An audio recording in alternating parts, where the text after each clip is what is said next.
Yesterday, I took some break from making videos, but that didn't stop my phone from buzzing because a lot of people were messaging me and were saying, "Hey V, another bank has collapsed." And I'm like, "What? On a Sunday?" Nah, that's harmful misinformation because the experts have communed with the science and have informed me that that's not going to happen. So I refuse to believe it.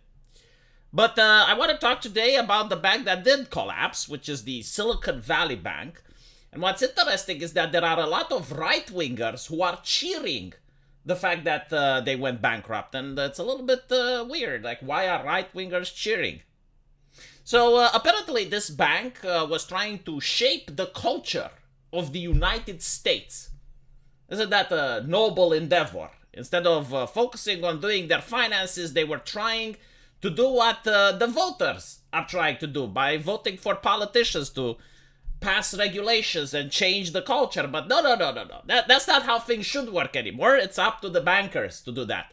So we're going to look at the values that the bank had. Yes, banks now have values. They're like citizens, like human beings. They have an orientation, not to make profit and finances, no, but to set values. Look at this. Empathy for others. Beautiful, isn't it? So when the house is being taken away by the bank because you couldn't pay for the loan, that's when the bank shows its empathy for you. They speak and act with integrity. They embrace diverse perspective.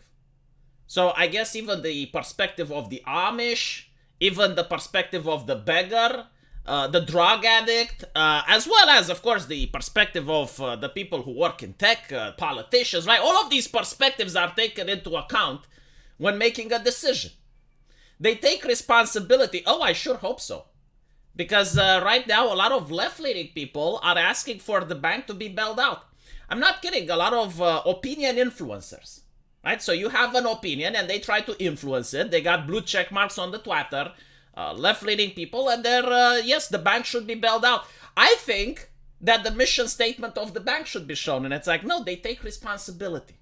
Okay, do not bail them out. Fun fact, if you actually look at the history of this bank, they received bailout in the previous bailout period when you had the Occupy Wall Street bullshit. And instead of using the bailout money for the bailouts, they used it to get more debt. Probably not the only bank that did this, but you would realize that more bailouts are probably not a good idea. They keep learning and improving. Well, I hope this was definitely a learning experience for them. They are engaging and empowering employees. What does that mean? Like, do they give the green lantern to the employees? Do they force them to go at the gym? Like, what is it like empowering? And why do employees need to be powerful? Like, how powerful do they need to be? Like Goku? Like Vegeta? Like, how? What is the power level of their employees after working at the Silicon Valley Bank? Look at this. Building a culture of diversity, equity, and inclusion. Well, too bad you're not building a culture of finance. That would have been lovely, but apparently they are championing inclusion in the innovation economy. I mean, look, the idea of the government bailing out banks that make bad decisions is indeed an innovative economy. Like, I do agree that they have tried to push this mission statement. Supporting communities where we live and work. So I guess the area around the bank, because California doesn't have a very nice community. I mean, I looked at some of the places in California, they look like war zones. You know, people living in tents, people shooting drugs up their arms, shit on the streets. I don't think they did a very good job with that.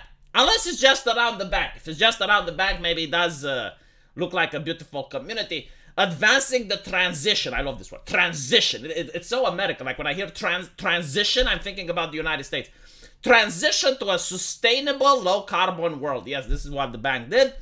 Practicing responsible corporate governance. Well, telling people that you can't pay them their money doesn't seem to be very responsible to me. But look at this. ESG. Beautiful. Oh my fucking God. Environment. Right, so reduction in greenhouse gases, tons of CO2 avoided. Well, I guess you're going to avoid even more CO2 when all these tech companies are going to be unable to get their money. Social, employees, resource groups, a culture of belonging. Holy fucking shit. donated approximately 18 million to charitable causes. I'm curious, like, what these charitable causes are. Like, are we talking about feeding the poor, or are we talking about giving Greta Thunberg some more money? You know, it depends. Established the 5-year plan. I always wonder where that went. Right? Like, from the Soviet Union, the China, the Great Leap for the 5-year plan. Oh, here it is. 11.2 billion.